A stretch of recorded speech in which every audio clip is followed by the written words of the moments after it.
Hello student welcome to CSSC note classes को। तो पिला माने आज आम डिस्कसन करबा प्लस 3 सेकेंड सेमिस्टर रो हिस्ट्री ऑनर्स बा पिला माने इतिहास विभाग रो सिलेबस जोटा कि हमर 2025-26 रो सिलेबस रहिबो ओ एई सिलेबस टी तमरो एनईपी 2020 अनुसार एई सिलेबस टी तमरो प्रस्तुत होईची। आज रो वीडियो रे हमें प्लस 3 मन रखिता भलो से सेकेंड सेमिस्टर रो सिलेबस को एठी डिस्कसन करबा उभय इंग्लिश और ओडिया रे। प्रथम पिला माने मु आपनको ओडिया रे बुझे देबी और शेष रे आपनको इंग्लिश सिलेबस मध्य मु आपनको एठी देखै देबी। तो एठी भलो से देखो तमरो हिस्ट्री कोर पेपर 3 तमरो जोटा हिस्ट्री ऑनर्स पिलांकर कोर पेपर 3 रे पिला माने केउ केउ विषय सब पढिबे एठी पिला माने एबे हमें भलो से देखिबा। तो एठी भलो से देखो तमरो यूनिट 1 रे कोन रहिबो ना अर्थनीति एवं समाज भारतर अर्थनीति और समाज किपरि थिला ताहा पिला माने एठी हमको पढिबा को पडिबो। यूनिट 1 रो प्रथम विषयटी कोन रहिबो ना कृषि अर्थनीति रो विस्तार और उत्पादन संपर्क। और पिला माने देखो तमरो यूनिट 1 रो ही द्वितीय विषय रहिबो शहरी रो अभिवृद्धि एवं वाणिज्य माने शहरीकरण किपरि थिला एवं वाणिज्य कारोबार किपरि थिला ताहा विषय हमको अध्ययन करिबा को पडिबो। 3 नंबर रे पिला माने एठी भलो से देखो ना सामाजिक स्तरकरण श्रेणी वर्ण जाति लिंग माने समाज रो विभाजन किपरि हितिला श्रेणी वर्ण और जातीय लिंग विभेद रे हमर समाज रो भाग किपरि हितिला ताहा पिला माने आमे एठी पूरा डिटेल रे पढिबा। तापर देखो एबे 2 नंबर यूनिट बा पिला माने हमर यूनिट 2 रे कोन देइछि से ना राजनीतिक गठन रो परिवर्तन माने राजनीतिक गठन रे किपरि परिवर्तन आसीथिला ताहा पिला माने एबे हमें पूरा डिटेल एठी आलोचना करिबा। तो एठी देखो प्रथम रे तमे कोन पढिबो ना मौर्य साम्राज्य ए मौर्य साम्राज्य रे चंद्रगुप्त मौर्य और अशोकଙ୍କ विषय तमे पढिबो। ए चंद्रगुप्त मौर्य किपरि राज्य शासन करुथिले और अशोक किपरि राज्य शासन करिथिले केउ केउ अंचल को से विजय लाभ करिथिले से विषय रे पिला माने पूरा डिटेल एठी तमे पढिबो। तापर देखो तमरो 2 नंबर रे पढिबो मौर्य परिवर्तन नीति माने मौर्य शासन रो जो राजनीति थिला ताहा किपरि परिवर्तन होइतिला और कुषाण एवं सत्यवान हला। तापर देखो चोल हमर जो चोल साम्राज्य विषय रे आमे एठी पढिबा। तापर देखो पिला माने तमरो यूनिट 3 सेडी यूनिट 3 रे कोन देछि ना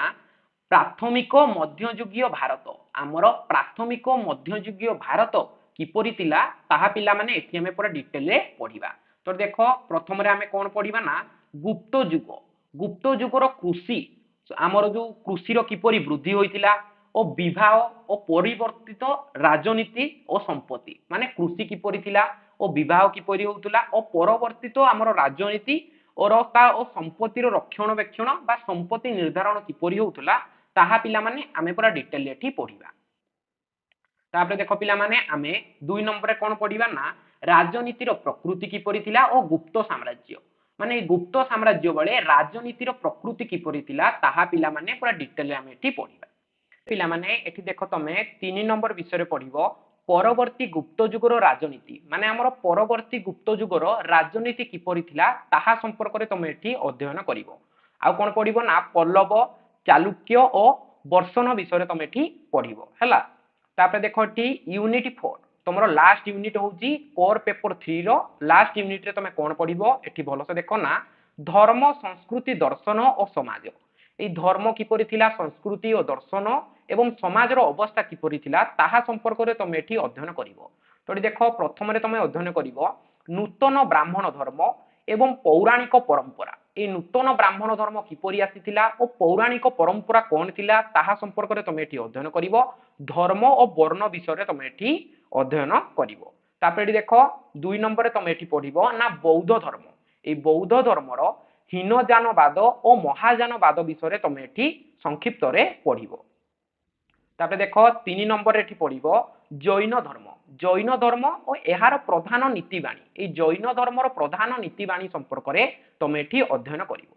तापर देखो तमरो 4 नंबर विषय रे तमे एठी पढिबो ना कला और स्थापत्य रो अभिवृद्धि मौर्य और गुप्त युग माने मौर्य और गुप्त युग रे तमरो कला और स्थापत्य रो अभिवृद्धि किपरि हेतिला ताहा संपर्क रे तमे एठी अध्ययन करिवो। तो पिला माने देखो एतिकी तमे तमरो पढिबो कोर पेपर 3 रे भलो सेतिकी मन रखो तमरो दुईटा पेपर दबो हैला तमरो पेपर 1 और पेपर 2 पिला माने तमरो फर्स्ट सेमिस्टर रे ऑलरेडी सरी सारिची सेकेंड सेमिस्टर रे तमे पढिबो कोर पेपर 3 ए कोर पेपर 3 पई पिला माने देखो एठी बोलो से एतिकी ही सिलेबस एठी रहिबो हला तापरे पिला माने आमे एठी आलोचना करिबा हिस्ट्री कोर पेपर आईवी बा पिला माने तमरो कोर पेपर 4 विषय रे आमे एठी कोन कोन सब सिलेबस पढिबा बा आमर कोर पेपर 4 रे केउ सब विषय गुडी को हमकु अध्ययन करिबा को पडिबो ताहा संपर्क रे आमे पूरा डिटेल एठी आलोचना करिबा तोडी भलो से देखो तमरो यूनिट 1 तमे यूनिट 1 रे पिला माने पढिबो ना प्राचीन रोम रे नीति और अर्थनीति तमरो प्राचीन रोम रे नीति कोन थिला ओ ताहार अर्थनीति कि भଳି थिला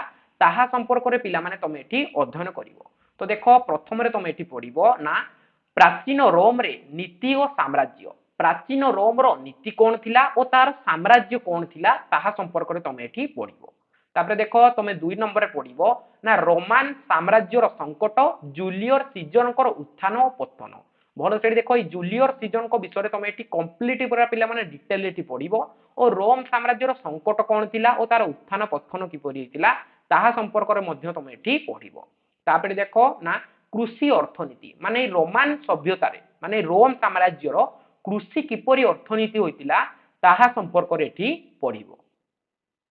तापरे देखो 4 नंबर रे पिला माने तुम एठी पढिबो ना शहरीकरण और वाणिज्य प्राचीन रोम रो शहरीकरण किपरि थिला ओ तार वाणिज्य कारोबार किपरि थिला ताहा संपर्क रे पिला माने तमे एठी पढिबो तो पिला माने एतिकी क्लियर जे तमे यूनिट 1 रे कोन कोन सब पढिबो कोर पेपर आईवी बा कोर पेपर 4 कथा मु पिला माने एठी तुमको कहूची तापरे देखो भलो से ना यूनिट 2 ए यूनिट 2 रे से कोन कहिछि ना सप्तम रु चतुर्थ शताब्दी मध्य रे यूरोपीय अर्थनैतिक विकास माने सप्तम रु चतुर्थ शताब्दी मध्य रे यूरोपर अर्थनैतिक विकास किपरि होइतिला ताहा संपर्क रे हमकु एठी अध्ययन करिबा को पडिबो तोडी देखो भलो से प्रथमे तमे पढिबो कृषि उत्पादन प्रथमे कृषि उत्पादन किपरि होइतिला तापरे देखो पिला माने प्रथमे पढिबो ना शहर और वाणिज्य कारोबार किपरि थिला 3 नंबर रे पिला माने तमे एठी पढिबो ना साम्राज्यर उत्पत्ति अभिवृद्धि एवं ह्रास साम्राज्यर उत्पत्ति किपरि होइतिला ओ अभिवृद्धि एवं तार ह्रास किपरि हितिला ताहा पिला माने तमे एठी भलो से पूरा डिटेल रे पढिबो तापरे देखो एठी तमरो यूनिट 3 बा पिला माने तमरो 3 नंबर यूनिट रे तमे एठी कोन पढिबो ना मध्ययुगीय यूरोप धर्म एवं संस्कृति भलो से देखो मध्ययुगीय यूरोप रो धर्म एवं संस्कृति किपरि थिला ताहा संपर्क रे एठी तमे आलोचना करिवो प्रथम रे पिला माने तमे पढिबो मध्ययुगीय चर्च ए मध्ययुगीय रो चर्च किपरि थिला तापरे कोन पढिबो ना मोनास्टिक संप्रदाय गुडी को विषय रे तमे एठी पूरा डिटेल रे पढिबो तापरे 3 नंबर रे पिला माने तमे एठी पढिबो ना पेपासी विषय रे तमे एठी पूरा डिटेल एठी पढि पारिबो तापरे पिला माने एठी देखो यूनिट 4 ए यूनिट 4 रे तमे कोन पढिबो ना केंद्रीय इस्लामिक देश गुडी को समाज ए केंद्रीय इस्लामिक देश गुडी को समाज किपरि थिला ताहा पिला माने पूरा संपूर्ण रूपे तमे एठी अध्ययन करिवो प्रथम रे कोन पढिबो ना आदिवासी पृष्ठभूमि इस्लामिक रो उत्थान और सुल्तान मानकर उत्थान प्रथमे कोन पढिबो ना आदिवासी पृष्ठभूमि तापरे पढिबो इस्लामिक रो उत्थान किपरि हितिला तापरे पढिबो सुल्तान मानकर उत्थान किपरि हितिला ताहा संपर्क रे पूरा डिटेल एठी तमे पढिबो तापरे देखो तापरे कोन पढिबो ना धार्मिक विकास और सारियार उत्पत्ति हला सारियार रो उत्पत्ति किपरि होइतिला ताहा पिला माने पूरा संपूर्ण रूपे तमे एठी पढिबो तो देखो आमे हमरो ओडिया रे संपूर्ण सिलेबस को डिस्कशन करले और पूरा सहज रे मु आपनको बुझे देली जे आपण मानकर सेकंड सेमिस्टर रे कोर पेपर 3 और 4 रे केउ सब विषय गुडी को पढिबे वर्तमान पिला माने आमे इंग्लिश रे टिके देखि दबा हमरो हिस्ट्री कोर पेपर 3 रे कोन कोन सब रहिछि तो देखो तमरो unit 1 economy and society same विषय पिला माने खाली मु एटा इंग्लिश रे अछि मु सेटा ओडिया रे आपनको बुझे देतिली तापर देखो यूनिट 2 रे चेंजिंग पॉलिटिकल सेटा पिला माने सेम तापर देखो 3 नंबर यूनिट मध्य सेम तापर देखो हला तमरो 4 नंबर यूनिट